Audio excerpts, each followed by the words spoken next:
అసలు ఏంటి ఇది కామన్‌గా పొలిటికల్‌గా ఏమైనా టచ్ అవుతదని డౌట్ వచ్చేస్తుంది మరి. ఉంటుందా? ఆ టచ్ చూద్దాం, రేపు రివెంజ్ చూద్దాం మనం. అంతేనా? థియేటర్‌కెళ్ళి చూద్దామంటారా? ఏదైతే అదైతే చూద్దాం, ఏదైతే అదైతే దేనికైనా సిద్ధం. ఏమండి, ఇంత దాకా వచ్చాం, ఇంత మునిగిపోయాం, ఇంకా చాలు కదా, ఇక ఇంకేం ముంచుతారు, ఏం మునుగుతాం. ఆల్మోస్ట్ నేను విన్నర్గా నేను ప్రకటించేసుకున్నాను. ఆల్మోస్ట్ సినిమాని ఇక్కడ దాకా వచ్చిందంటేనే చాలామందికి ఈ పాటికి అర్థమైపోయి ఉంటుంది. ఇక్కడ దాకా తెచ్చాడంటేనే నేనైతే ఎవరిని కలిశానో పెద్ద పెద్ద వాళ్ళందరికీ ఈ పాటికి ఆల్రెడీ స్టార్ట్ అయిపోయి ఉంటుంది బొమ్మ. రాకేష్ అంటే పాపం నేను అడిగిన టైంలో వాళ్ళు హెల్ప్ చేసి ఉండకపోవచ్చు. నేను వాళ్ళని కూడా తప్పాడాను. పరిస్థితులు బట్టి ఆ టైంకి వాళ్ళ మూడ్ స్వింగ్స్ కానీ, వాళ్ళు ఉన్న టైం, నేను వెళ్ళిన టైం బ్యాడ్ అయి ఉండొచ్చు, లేదా నేను అడిగిన విధానం నేను కరెక్ట్గా అడగకపోయి ఉండొచ్చు. బట్ వాళ్ళందరి బ్లెస్సింగ్స్ నాకు ఉంటాయి. వాళ్ళందరినీ కూడా నా సినిమా చూసి బ్లెస్ చేయమంటున్నాను. ఏదో ఒక సినిమాతో ఆగేది కాదు, ఏది ఒక మాటతో ఆగేది కాదు. బ్లెస్సింగ్స్ వస్తున్న కొద్దీ తీసుకుంటేనే పవర్ మన లైఫ్లో ఎప్పుడు ఉండిపోద్ది. పొలిటికల్ సినిమా అనుకుంటే నేను ఇదే చెప్పాను, పొలిటికల్ సినిమా అవుతుంది. మంచి పల్లెటూరు చూపించాడు రాకేష్. తెలంగాణలో ఇంత అద్భుతమైన పల్లెటూరు ఉందా? ఇది అమలాపురం కాదు, భీమవరం కాదు, పశ్చిమ గోదావరి అసలు కాదు, ఇది తెలంగాణ అంటే అద్భుతమైన పల్లెలు ఉన్నాయి. యాక్టింగ్ పరంగా చూస్తే పెద్ద పెద్ద యాక్టర్స్ ఉన్నారు, మంచి మంచి నటులు ఉన్నారు. ఎమోషన్ డ్రామా ఉంది. ఫన్ చేయడానికి సుజాత గారు, తాగుబోతు రమేష్ గారు ఉన్నారు. సో అలా మీరు ఎటువైపు వెళ్ళినా కూడా ఒక ఛాలెంజింగ్ లెవెల్ ఉంటుంది. ఇంకో బిగ్గెస్ట్ ఏంటంటే ఈ తరంలో మొన్న ఒక పాప సూసైడ్ చేసుకుంది, లెటర్ రాసి. నా స్టోరీలో కూడా ఒకటి ఉంది, ఒక సూసైడ్ అనేది. ఆ పాయింట్లో నాకు ఒక దాంట్లో మా అన్న ధనరాజ్ అన్న కాపాడతాడు నన్ను. ఏంట్రా పిచ్చోడివా నువ్వు ఏంటని. అక్కడ ఒక నాకు సొంత అన్న కన్నా ఎక్కువగా చెప్పే ధనరాజ్ ఒక యూత్కి కావాల్సిన సందేశం ఉంది అక్కడ. ఎవ్రీ మూమెంట్ ఛాలెంజ్గా ఉంది. ఏమో ఈ కథ రాసేటప్పుడు ఇన్ని జరుగుతాయని నేను ఎప్పుడు అనుకోలేదు. ఏంటో అలా జరిగిపోయింది. ఒక టైమ్ ఆఫ్ పీరియడ్లో నాకే అనిపించింది, ఇది నా జీవితంలోనే అనిపిస్తుంది ఏంటి, ఏదో సినిమాలో కనుక నా జీవితాన్ని నేనే రాసుకున్నట్టుగా ఉంది అని, నా జీవితాన్ని నేనే చూసినట్టుగా ఉందని అన్నీ నాకు అలా కనిపించేసాయి జీవితం. నేను ఎవరి దగ్గర అయితే కూర్చోవాలి, ఎవరితో అయితే మాట్లాడాలని జీవితంలో అనుకోలేదో ఈ సినిమా నన్ను తీసుకెళ్ళి అక్కడ కూర్చోబెట్టింది. ఎవరైతే నా జీవితంలో హెల్ప్ చేస్తారో, నేను రేపు ఈ ప్రోడక్ట్ని తీసుకెళ్ళి ధైర్యంగా వాళ్ళ ముందు పెడితే నాకు హెల్ప్ చేస్తారో వాళ్ళు చేయలేదు.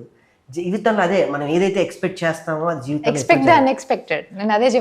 ఏదైతే మనం ఎక్స్పెక్ట్ చేస్తామో అది జరగదు. ఏదైతే మనం జరగదు అనుకుంటా డెఫినెట్గా లైఫ్లో జరుగుతుంది. అదే జరిగింది కేశవ చంద్ర రామావత్ సినిమాకి. అండ్ మోర్ ఓవర్ మనం ఎక్స్పెక్ట్ చేసే వాళ్ళకంటే మనకు స్ట్రేంజర్స్ వచ్చి ఎక్కువ హెల్ప్ చేస్తారు. ఎవరో తెలియని వాళ్ళే వస్తారండి. నాకు నిజంగా తెలిసిన వాళ్ళు ఎప్పుడు మనకి హెల్ప్ చేస్తారని కూర్చోవడం అనేది వృధా అని నాకు ఈ సినిమాతో అర్థమైంది. అందుకే పాట గుర్తొచ్చింది, ఎవరో వస్తారని ఏదో చేస్తారని ఎదురు చూసి మోసపోకుమా. ఇది నిజం.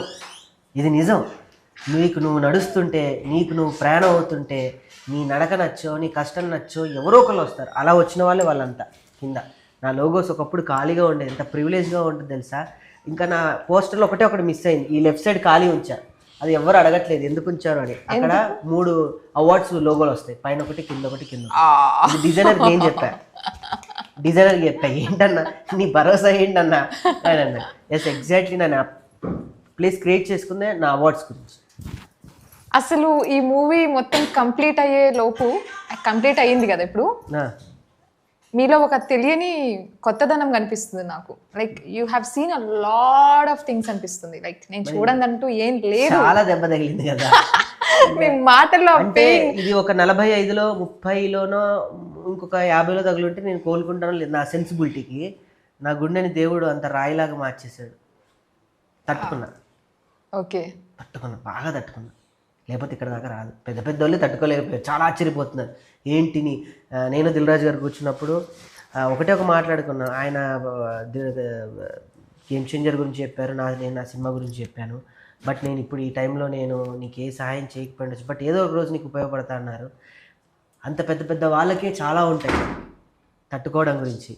అలాంటిది నేను నా చిన్న ప్రాణం, నా చిన్న మిమిక్రీ ఆర్టిస్ట్ కెరియర్ స్టార్ట్ చేసి జబర్దస్త్ నా ప్రయాణం. ఇప్పుడు ఈ సినిమా అంటే నేను సినిమానే నమ్మా. సినిమా తీస్తానని ఆఫీసులు తీయలేదు, సినిమా తీస్తానని క్రూని పెట్టుకోలేదు. వాళ్ళకి మాయ చేసి మభ్యపెట్టి రేపు సినిమా, ఎల్లుండి సినిమా, సినిమా వచ్చేస్తుంది, ఆ సినిమాలో ఇలా యాక్ట్ చేస్తున్నారు, అలా యాక్ట్ చేస్తున్నారు, సినిమా అంత గొప్పగా ఉండబోతుంది అని ఏం చెప్పలేదు. ఈ సినిమాకి ఆఫీస్ లేదు, ఈ సినిమాకి అసిస్టెంట్ డైరెక్టర్స్ అప్పటి వరకే చేశారు, ఈ సినిమాకి మేనేజర్ లేరు, ఈ సినిమాకి అన్నీ ఏవి కావాలో టోటల్లీ బ్రేక్ రూల్స్ చేశారు. సినిమా తీయాలని ఒక సంకల్పం ఉంటే సినిమా చేయాలి అంటే నువ్వు సెట్స్లో ఏం చేయగలవు. నేను రాసుకున్న కథని ఒక వారం రోజుల ముందే గ్రూప్ డిస్కషన్, అప్పటికప్పుడే ఒక కో డైరెక్టర్ అని అంటే అప్పటికి ఒక పెద్ద డైరెక్టర్ వచ్చాడు కాబట్టి నేను డైరెక్ట్ చేస్తుంటే అది కూడా బ్రేక్ చేసేవాడిని. ఒక గరుడవేగాల అంజలి అంటే ఒక ఆల్మోస్ట్ పెద్ద డైరెక్టర్ వచ్చాడు కాబట్టి ఆయనకి నేను మినిమం నీడ్స్ ఇవ్వాలి. ఒక కో డైరెక్టర్ ఉండాలి, ఒక అసోసియేట్ డైరెక్టర్ ఉండాలి, ఒక అసిస్టెంట్ డైరెక్టర్ ఒక నలుగురు ఉండాలి, లేదా ఈ పాత్రలన్నీ కూడా ఒక రాకేష్ చేసేవాడు. అది జరిగింది సినిమాని ఎలా చేయాలి, ఏం చేయాలి అనేది సినిమాకి ఎలా కావాలో అలా చేసాం అన్నీ. అల్టిమేట్గా నేను నమ్మేది అదే, చిన్న సినిమా పెద్ద సినిమా అయినా అదే స్క్రీన్లో పడుతుంది, అదే కెమెరాలో చిత్రీకరిస్తాం అంతే.